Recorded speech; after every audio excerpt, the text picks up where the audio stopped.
අද මම හදන්න යන්නේ පැණි කැවුම්. හුණ්ඩු දෙකක පිටි අරගෙන මෙන්න මේ විදිහට හලා ගන්නවා. හොඳට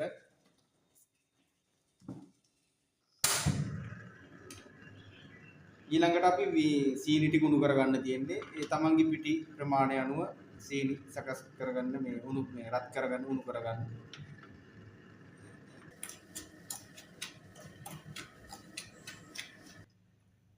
ඔන්න දැන් මේ අපි උණු කරගත්ත සීනි එක දැන් රන්වන් පාට වේගෙන ඉන්නේ. තව ටිකක් උණු කරගන්න ඕන.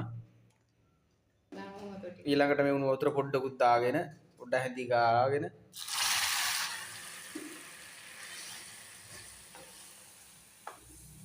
ඊට පස්සේ ලිපෙන් බා ගන්නවා.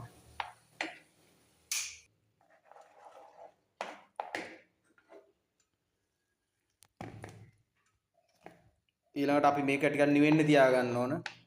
ඊට පස්සුව තමයි පිටි එක්ක එකතු කරන්නේ. ඊළඟට අපි හලාගත්ත පිටි එකට අපි සීනි හැන්දක් දා ගන්නවා තමන්ට අවශ්‍ය ප්‍රමාණයට.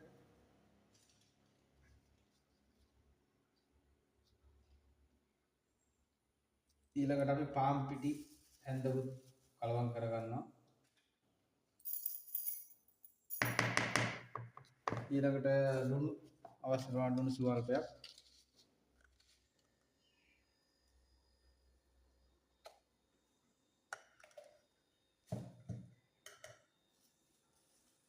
ඊළඟට සුවඳට සූදුරු ටිකක් එහෙම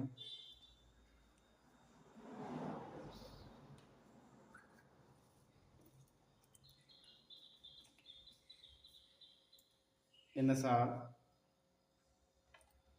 ඊට පස්සේ මේක හොඳින් කලවම් කරගන්නවා. අපිට ඊළඟට කරන්න තියෙන්නේ මේ උණු කරගත්ත පැණි එක පිටියකට දාලා හොඳින් කවලම් කරගන්න තියෙන්නේ. කවලම් කරගන්න මදි නම් මේ වතුර ටිකත් මික්ස් කරලා කවලම් කරගමු. පිටියක හොඳින් කවලම් කරගෙන මේක පිපෙන්න අපි පැයක් විතර තියා ගන්නවා. හරි දැන් අපි පැයක් තියලා පිටි එක ගත්තා. දැන් පිටියේ කැවුම් තම්පන්න ගාන්න පදමට වතුර ටිකක් දාලා හදාගන්න. හරි. පැණි කැවුම් හදාගන්න මෙන්න මේක තමයි ඔයාලා හදාගන්න ඕන පදම. මෙන්න මේ පදම. මේ පදමට තියෙන්න ඕන පැණි කැවුම් හදාගන්න. ලස්සනට බුරිය තියෙන පැණි කැවුම් හදාගන්න. මෙන්න පදම.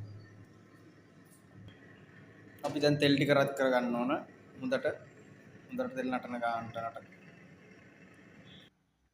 හරි දැන් තෙල් නටලා තියෙන්නේ හොඳ ගානට. දැන් අපි කැවුම් ටික හොඳට උච්ච කරමු.